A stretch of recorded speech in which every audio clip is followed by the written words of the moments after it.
আসসালামু আলাইকুম প্রিয় বন্ধুগণ, সবাই কেমন আছেন? যাই হোক, আমরা বাংলাদেশটা কি আস্তে আস্তে ভালো প্রতিষ্ঠানে যাইতেছে। এই ঢাকা শহর বসুন্ধরার ভিতরে এবং বাইরেও, এখন বেশিরভাগ বসুন্ধরার ভিতরেও প্রচুর ফ্ল্যাট উটের বেশিরভাগ, এবং প্রতিটা গ্যাপ থাকে না, যেই জায়গা খালি থাকে এই জায়গা পর্যন্ত ফ্ল্যাট হল উঠতেছে। যাই হোক, এই ওটাই বোঝা যায় এই বিদেশের মতন বিল্ডিং বাল্ডিং ফ্ল্যাট হল উঠের। তো যাই হোক, দেখতেও ভালো লাগে, মানুষ স্থান লইতে পারে আইয়া প্রতি বছরেও বন্যার সময় বাসায় আনে ঘর বাড়ি, মানুষ আইয়া উঠতেও পারবো এবং বসবাস করতেও পারবো বিল্ডিং বাল্ডিং উঠায়। এই হিসাবে ভালো লাগে।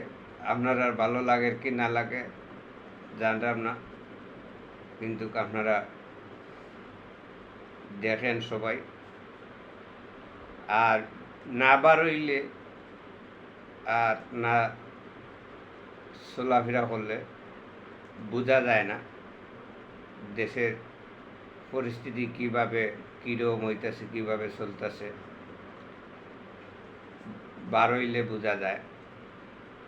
অনেকে আছে, ঠিক আছে, গরিব যারা এরা তো বার হইতেও পারে না, যাইতেও পারে না। যারা বড় লোক টাকা পয়সা আছে এরা বার হইতে পারে, দেখে এরা শিক্ষিত আছে, বিভিন্ন জায়গায় বিভিন্ন ইয়াতে যাইতেছে, গিয়া দেখতেছে।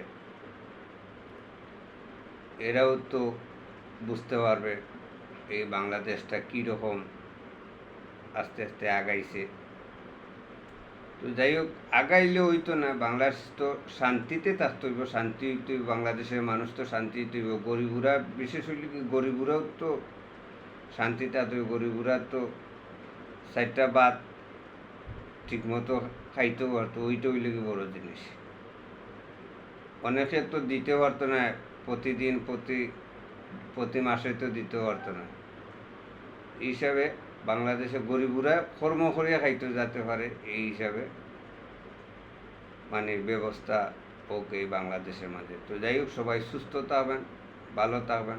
আমার কথাগুলা সঠিক ওর কি না ওর জানি না, সবাই সাকসেস করে বলবেন বেশি বেশি করে, আর কমেন্ট করবেন ইনশাআল্লাহ। আসসালামু আলাইকুম ওয়া রাহমাতুল্লাহি ওয়া বারাকাতুহু।